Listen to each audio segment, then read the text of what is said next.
Good afternoon, everyone. Tom Grisafi and Don Wick. We're actually sitting next to each other. Now, you all know Don Wick from the Red River Farm Network. We are here today at Big Iron Farm Show, first day. I was on a panel, but Red River Farm Network has this big, beautiful display. If you're anywhere within a few hundred miles of Fargo, you absolutely have to come here. I'm going to hand this mic to someone who actually knows how to use it, and we'll take over from here. Appreciate it, Tom. We had a great session. We had a market outlook panel with yourself, Ray Grabansky from Progressive Ag, and Gene Grainer from Heartland Investor Services, and just a dialogue, a conversation about what is happening in this marketplace. Obviously, the basis is pretty ugly in this footprint. The prices aren't exactly where we'd like to see them, but there's a lot of factors that are out there, whether it's what's happening in the outside markets with gold, what's happening in feeder cattle. There's just a lot of excitement in these trades. It was an incredible day. Feeder cattle trade limit down. Gold hit all-time highs. We have constant education here. We had different people. We'll take a step back. Before we went up, we had people, some of us are struggling. Then you have financial planners telling you how to avoid taxes. What's going on here? Go back to the first session. The first session we had this morning was talking weather. We had the state climatologist from North Dakota, Daryl Richardson, and the state climatologist from South Dakota, Laura Edwards, talking about what we've been dealing with, their expectations as we move into the harvest season and the winter season as well, and then even into next spring. I should note that all of our forums you can find online on the Red River Farm Network YouTube channel, so you can go back in there. I see what you did there, Mr. Got to do that. Very good. I will put that up. RRFN on YouTube, and just Google Red River Farm Network. Matter of fact, I probably helped a man who was 80 years old. He said, I want to watch these videos. I go, sir, just go in your browser, hit Red River Farm Network YouTube, and it'll come up. And isn't that cool how technology's changed, that the older crowd wants, in the old days, you had to be here. You couldn't miss the show. But now you could, maybe they said something you didn't catch, and you can go back and watch. I won't be here tomorrow for your marketing session because I'll be doing my own job as a broker, but I'm going to go back and watch because I always respect and admire other brokers, and it may not always agree with them, but that's what makes a market, right? Someone thinks it's going up, someone thinks it's going down, and it's interesting. You could tell it's live. We have flies, we have bees, can't make this stuff up. We moved from the weather to folks from ag country when you're talking about tax planning and retirement planning, those kind of things. My friend, he's so knowledgeable. He's a farmer. He's retired. He's been an accountant, ag CPA with various groups, but I think he finished career or still with ag country and so knowledgeable. And then we also had Pioneer introduced your group. They're getting ready to celebrate their 100-year anniversary. They're excited about that. Too many companies can say that. I think it was like a half of 1%. They weren't tell us, hey, just to let everyone know that there's flies all over us. They're like, what's going on? What's Grisafi and Wick talking about? Break down a little bit what you learned in our session. I tried to get a word in edgewise. We had some strong people up there. It's not often I'm quiet like that. That is very true. I love to have that. Maybe it's an idea starter, a thought starter. If somebody's sitting in the audience and they haven't had a chance to think about, okay, gold, how does that impact me in the grain market? Or you talked about, really it all comes home to what ultimately the basis is and what's happening in that cash market. We need to get people to really think bigger than what's in their own quarter section. Yeah, and the guys on the panel, they were like, well, if you could hold they didn't say if you could, they assumed everyone here could just hold their corn, beans, wheat, and the price would be higher in a few years. That's fine. Where the heck do you get all the money to do this? Not to mention, we talked about money, and they're probably not wrong. They threw out the number $12 beans, $14 beans. Well, I'll tell you, folks, $12 beans with a minus $2 basis, that ain't hitting no home runs for no one. That's still poverty levels for farming. What I brought up at the end was you guys keep talking. They wanted to argue about yield and this and that. No one talked about how expensive it is to plant this crop, how expensive it is to produce a pound of beef. Talk about that a little bit. Yeah, and there is no doubt that these input costs have not come down. We've had that boom time in agriculture, and there is no doubt that the input costs went right along with it. When the prices softened, we have not seen those prices adjust downward either. Those land values have stayed up there. Rents haven't come down.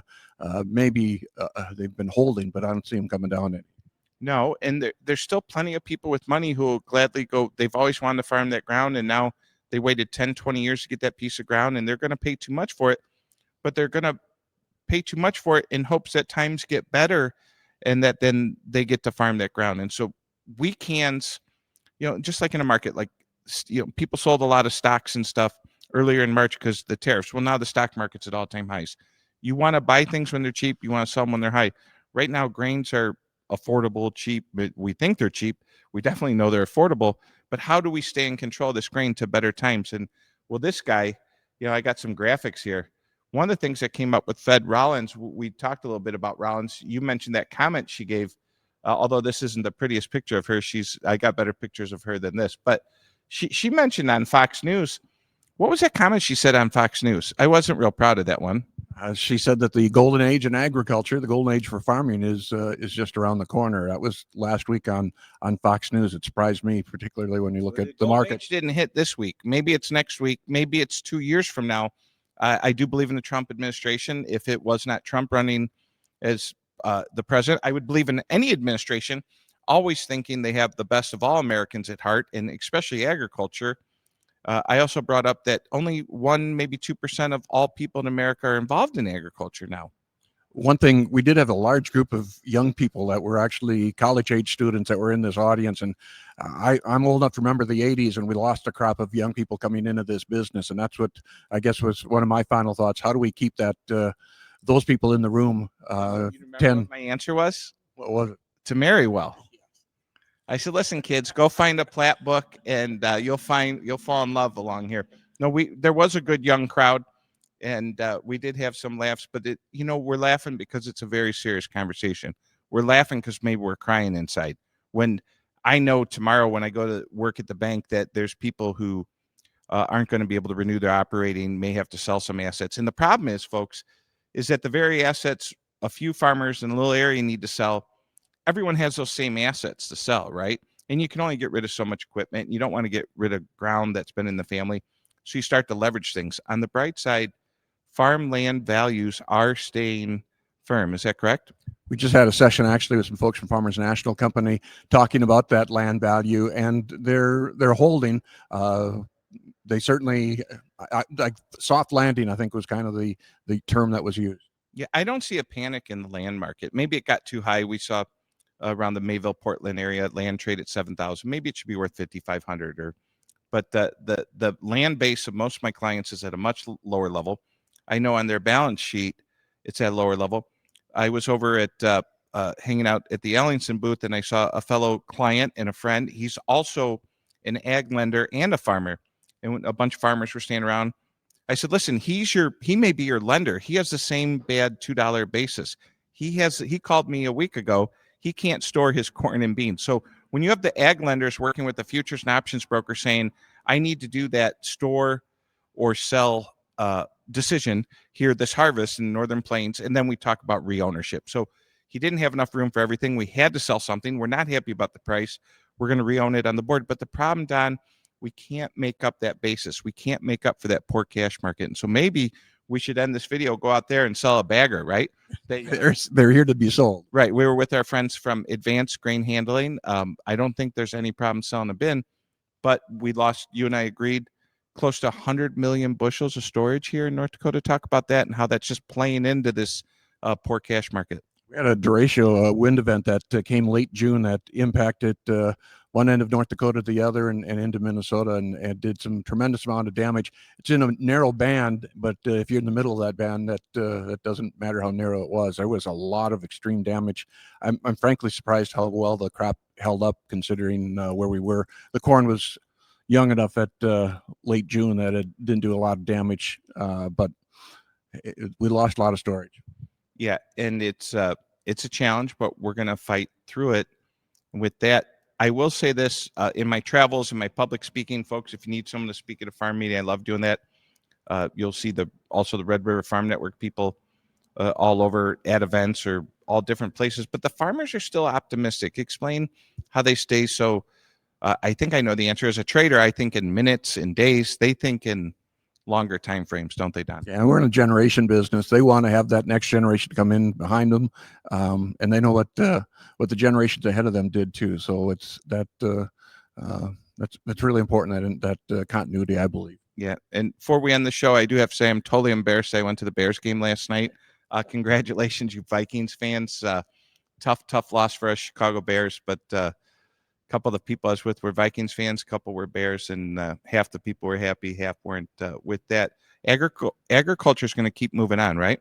Full steam ahead. This is a great show. We encourage folks to come and check it out. There's lots to see.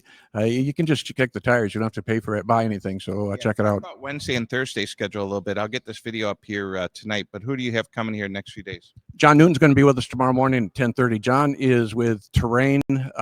That's part of the Farm Credit Group, Ag Country, Farm Credit Services of America and such. But his background, he's been a chief economist with the Senate Ag Committee, American Farm Bureau, National Milk Producers. He can talk markets. He can talk politics. He's got such a broad background and really gives some perspective on land values and what's going on in the commodity markets, a lot of those kind of things.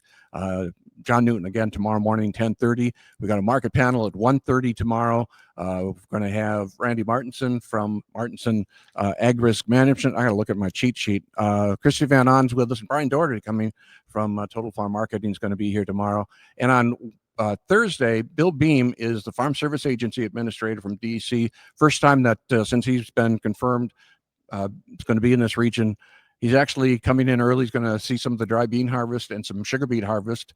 And then he's going to be on our panel on Thursday morning at 10:30. And I sure hope folks come out and see him as well. Very good. Well, with that, I just want to say thank you. I know I maybe tell everyone how I wandered into a tent 10 years ago. Go ahead. Embarrass me a little. It was cold. It was cold. It was one of the early years we were doing this show, and we were in a tent that the wind blew all back and forth, but you came wandering in with a suit and tie, and I thought you were a used car salesman at the first chart. So I was selling some retread on some tires. That's all. But you were one of the first people ever to interview me, and with a microphone and headset, you invited me to the studio. Actually, I think I might have interviewed with Randy. You weren't there, but I think Randy had me in the studio, and that was like I got the bug. I put the headset on. I thought it was pretty cool, and I got to tell you, you've been a wonderful guest. I think we might have you back. Well, I appreciate you being on stage with us today too. It's a great show. Yeah. Don Wick, Red River Farm Network. Tell people about your newsletter. It comes out every Monday, called FarmNet News. It is a great snapshot of what's going on in the world of agriculture, not only what's happening here in our region, but across the footprint of agriculture as well. You can just go on our website, rrfn.com, or shoot me an email. You can find it on our website too, and I can get you all signed up. Can you brag up your staff? You have a group here. There's folks sitting, they can't see them, but tell everyone about your group and who's with us this week at Red River Farm Network. We have a small and mighty team here that puts a lot of work together to make this all happen. Brought Randy back from retirement. Randy Coonan's been with our team for 18 years, retired in July. We've got Tyler Dickerson and Jamie Tyler Donaldson, Jamie Dickerman. I've got too many D's going on at this point. And Tyler did that, you'd yell at him. Yeah, he knows that. And Jay Rader's with us as well to keep us in paycheck. So a great team. I got Tyler's back. Tyler's over there, thumbs up. All right, Tom Grisafi, Agbo Media. Hey, everyone, our new website's out, www.agbull.com, Red River Farm Network.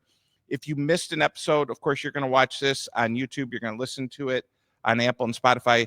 Don Wick and the Red River Farm Network have all that too. So if you like listening to podcasts, little snippets, or if you want to see all the shows that they're producing, I think you're going to see about maybe 12, 16 of these YouTube videos. If it's succession planning or farm marketing or whatever interests you, you're going for a ride, click on the Red River Farm Network, hit the YouTube channel, give it a like and subscribe. Fargo, North Dakota, and we'll do this again next week. Thanks, Tommy. Thank you, Don.